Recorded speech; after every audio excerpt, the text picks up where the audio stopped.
সারা দেশের ন্যায় বান্দরবনের লামা উপজেলায় বাংলাদেশ জাতীয়তাবাদী স্বেচ্ছাসেবক দলের ৪৬তম প্রতিষ্ঠা বার্ষিকী উপলক্ষে বর্ণাঢ্য র্যালি ও আলোচনা সভা অনুষ্ঠিত হয়েছে।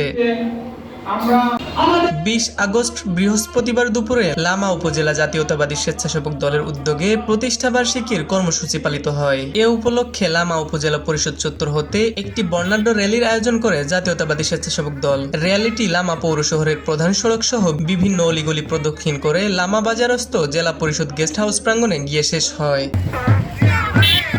পরে জেলা পরিষদ গেস্ট হাউসে প্রতিষ্ঠা বার্ষিকী উপলক্ষে এক আলোচনা সভা অনুষ্ঠিত হয়। সভায় প্রধান অতিথি হিসেবে উপস্থিত ছিলেন লামা উপজেলা জাতীয়তাবাদী স্বেচ্ছাসেবক দলের সভাপতি মোহাম্মদ জাকের হোসেন। সভায় সভাপতিত্ব করেন মোহাম্মদ বেলাল উদ্দিন। প্রধান বক্তা হিসেবে বক্তব্য রাখেন জাতীয়তাবাদী স্বেচ্ছাসেবক দলের সাধারণ সম্পাদক মোহাম্মদ মিরাজ। অনুষ্ঠান সঞ্চালনা করেন জাতীয়তাবাদী স্বেচ্ছাসেবক দল লামা পৌর শাখার সিনিয়র যুগ্ম আহ্বায়ক মোহাম্মদ হাসান।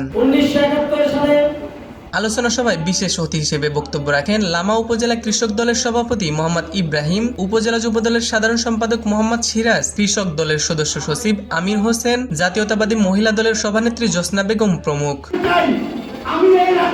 নিউজ বাংলা.নিউজের স্থানীয় প্রতিনিধি রিপোর্টার মোহাম্মদ আলমগীর জানান, বক্তারা বলেন, প্রতিষ্ঠার পর হতে জাতীয়তাবাদী স্বেচ্ছাসেবক দল গণতন্ত্র, ভোটাধিকার ও মানুষের অধিকার প্রতিষ্ঠার আন্দোলনে গুরুত্বপূর্ণ ভূমিকা পালন করে এসেছে। আগামী দিনেও দলের নেতাকর্মীদের ঐক্যবদ্ধভাবে সাংগঠনিক কার্যক্রম জোরদার করে সাধারণ মানুষের পাশে দাঁড়ানোর আহ্বান জানান তারা।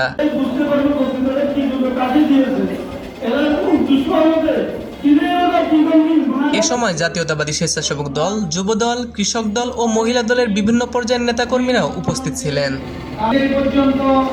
হিমুর রহমান, নিউজ বাংলা.নিউজ, ঢাকা।